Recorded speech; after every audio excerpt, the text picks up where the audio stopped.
Hello, church. We have made it the whole way through Exodus 34. Is it in your brain? The Lord, the compassionate and gracious God, slow to anger, abounding in love and faithfulness, maintaining love to thousands, and forgiving wickedness, rebellion, and sin, and yet he will not leave the guilty unpunished. He punishes the children and their children for the sin of the parent to the third and fourth generation. I have it all but that last line. But the hope is that we don't just commit this by word, by being able to memorize this Bible verse. Yeah, that's good. But can we let this idea of who God is seep into our heart and seep into our mind? That's what's the most important thing. So what do we do now? Now that we've finished this study, there's still probably plenty of questions, and we could keep looking at this. And you can do it. Talk amongst yourselves. Keep having these discussions. But what will we do as a church as a wrap-up to this series? Well, I think we take a cue from Moses. Verse 8, have you read that?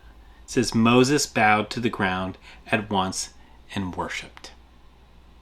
When we know who God is, when we have experienced him, when he has revealed himself to us, we just have to worship him. Now, when we say worship, I'm not talking about just the music time that we have in our large gathering, but no, the definition I kind of use is when we show God's worth by how we live our lives. Another definition is worship is an entire life oriented around the wonder and awe at the nature of God. We take some time to just look who he is. We are responding to him. It's the response we have by how we live our lives. You know, we've talked about God responding to us. Well, this is now us responding to him. That is worship. To finish here, I would like to read a quote from God Has a Name, John Mark Comer, all about this. Great read. He says this: what Yahweh wants is a living, breathing people to put his name on display, to show the world what he is like, not only by what we say, but how we live. That's what Yahweh is after, a people who are godly, who are like the God they worship, a people who are compassionate, a people who are gracious, a people who are slow to anger, a people who are abounding in love and faithfulness, and people who live in the tension of mercy and justice. Wouldn't that really be something? We are to be like God, compassionate, gracious, slow to anger, abounding in love, and living in this tension of mercy and grace. I think we worship him with all that we are. We continue to contemplate who God is. And I know that word might be a little weird for some of you because, you know, some different religions and different versions of Christianity have used that language. But I've got a great definition by a guy named Robert Mulholland that says, contemplation is the practice of stilling ourselves before God, moving deeper into the core of our being and simply offering ourselves to God in total, vulnerable love. It's our response. So practically, what does that look like? Well, I think we have to come up with some kind of variation of meditation, silence, solitude.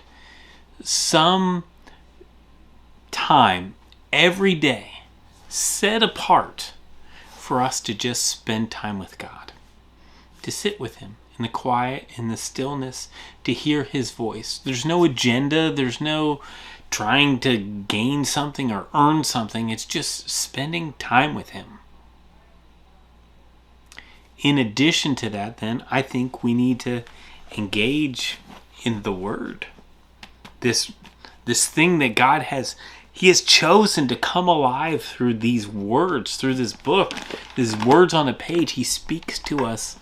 Like, that's amazing. So we need to engage in that daily, or as often as we can. We have the living Word, the Holy Spirit, and the written Word, the Bible. And both of those things can speak to us. And I think we need to hold and look and listen for both of those. So that's what we're doing in the meditation, in the silence, in the solitude, is listening for the Holy Spirit to speak to us, His living Word, or His living Word. And then we listen to the written Word as well. So feel free to continue the discussion. Wrap up any of the other ideas that you've thought about what we hear when God tells us who His character is. Come up with your response. What will it be? What will you commit to? Pray. If you don't know what else, just pray for God to tell you, to help you. Remember, this is who He is. This is His name.